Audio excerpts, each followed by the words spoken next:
Welcome back, Capital F football fans, to the O&O Sports YouTube channel. Today, we are going over my top 5 matchups for week 1 of the 2025 college football season. As always, be sure to like and subscribe and follow the other O&O Sports social media accounts. Links to those will be in the description for a chance to win up to $100 this season. You're getting at minimum $50 if you win and maximum $100. Take advantage of that. And with that being said, let's jump into it, starting with Baylor versus Auburn. Auburn's coming into this game as a 2.5 point favorite. FanDuel has the final score being around 30-28 in favor of Auburn. And Vegas has to be seeing something that I'm not here. I feel like Baylor's coming into this matchup as the much better unit overall. Sawyer Robertson, his wide receiver group, they go out and get Kobe Prentice from Alabama, who is a major upgrade at wide receiver. Bryce Washington at running back. I feel like in terms of offense, Baylor takes the edge. And while I think it's more even on defense, I might go ahead and give the edge to Baylor. The biggest concern for the Bears is going to be that secondary, and I'm not super low on it. Probably not as much as other people, but definitely the weakness of this defense.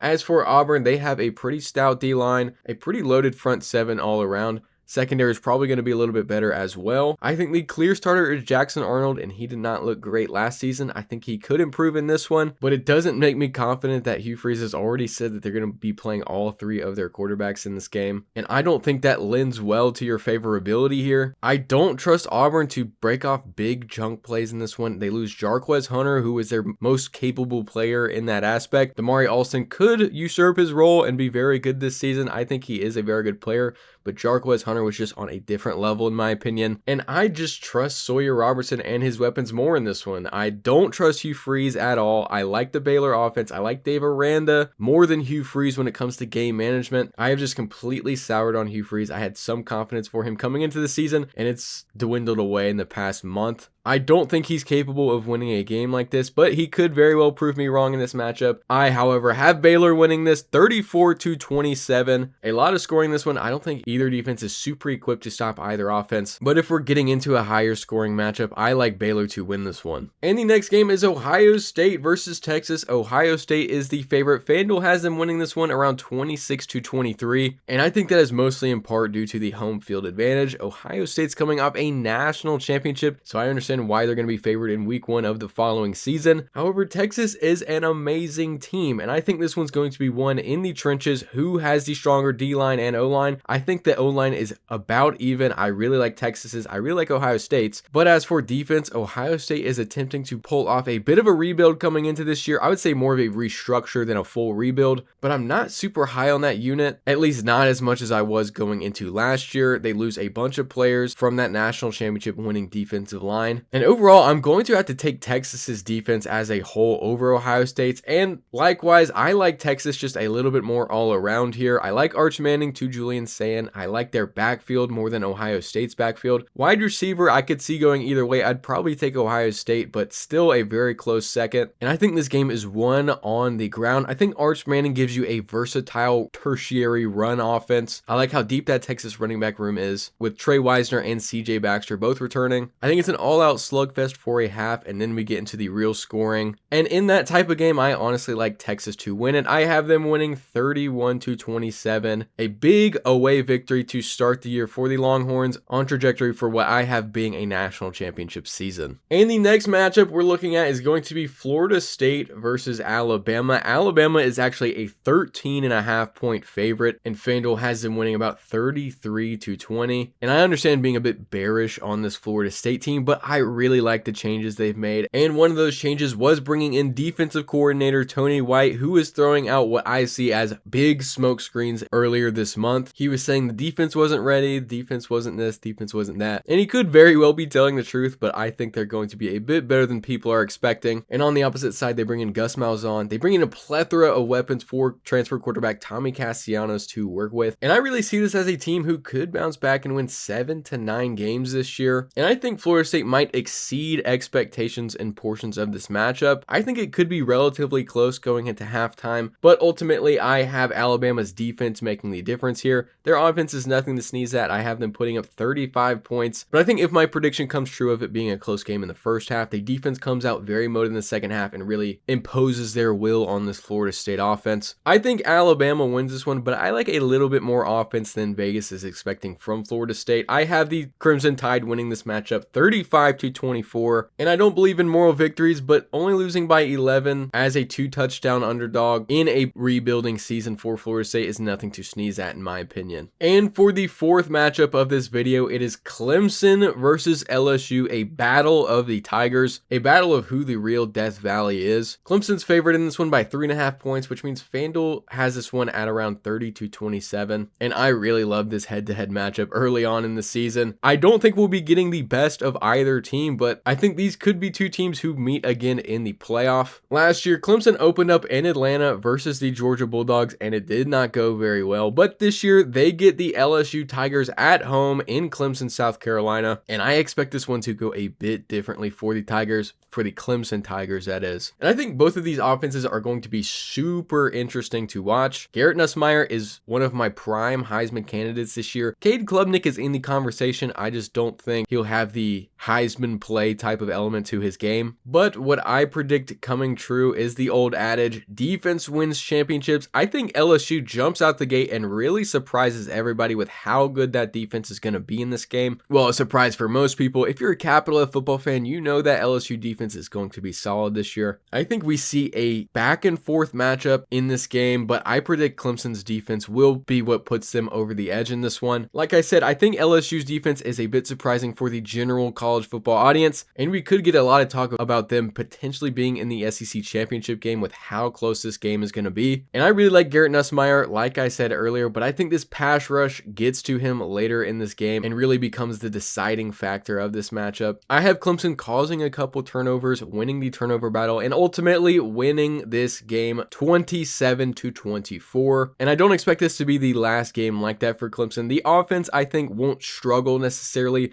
but I don't know if they're going to run away from a ton of teams this year. Maybe some of the lower tier ACC teams, but I think the defense is going to be what wins them games. And for the last matchup of this video, it is Miami versus Notre Dame. Notre Dame's coming into this one as a 2.5 point favorite, which means FanDuel has this game finishing around 27-24. And this one is super tricky because there are a ton of unknown variables to go around. So let's just start with what we know. Jeremiah Love, excellent running back. He's going to be playing behind a historically great offensive line that does lose a bit of its depth coming into this season. I still think they should be very good, but the fact of the matter is they are losing a good chunk of talent on that unit. And for Miami, what I can say without a shadow of a doubt is when Carson Beck is on, he is one of the best players in the country. It's just being able to guarantee if he's going to be on or off in this game. I'm leaning closer to on. He's going to be playing by what is also a very good offensive line, probably one of the best in the ACC. He's got Mark Fletcher at running back to help him steer the ship. But that brings me to my question marks in this game, starting with Notre Dame. Is CJ Carr ready? Going into fall camp, I would have said yes, but there was a bit of a controversy in that quarterback room. It was looking like he might not get to start, looking like he wasn't ready, but Marcus Freeman comes out and announces that CJ Carr is indeed the starter for this matchup. We'll see how he plays there. But for Miami, the biggest question mark is, will the defense improve? They were around 78th last year in points allowed per play, and Mario Cristobal makes the change. He calls in Corey Heatherman, the Minnesota defensive coordinator, who had the 12th best defense in that metric. I really like that hire. I think they're going to be a lot better immediately this season. And to me, with all of those variables considered, I can't lie and say I'm not buying into Miami to win this game. I think Notre Dame will be able to win the line of scrimmage, but I don't think they'll be able to blow this Miami defensive line out of the water. And I think what puts Miami over in this one is Carson Beck coming out rejuvenated, hitting his wide receivers. Last year we saw Cam Ward absolutely thrive in the system, and before that he was a very good quarterback, but he comes comes to Miami, gets in the system, and becomes a #1 overall quarterback. I think something similar could happen for Carson Beck. I don't think he's as good as Cam Ward, but I think this system will benefit him a lot. I still have this game being relatively tight, with Miami making the bigger plays later in this game and ultimately winning 34-31. I can't wait for all of these matchups. Just predicting them gets me super amped. Let me know what you think of these matchups in the comments down below. Who's going to win? Who's going to lose? What did I get right and what did I get wrong? And with that, thank you for watching. As always, be sure to like and subscribe if you did enjoy it, and I will see you in the next one.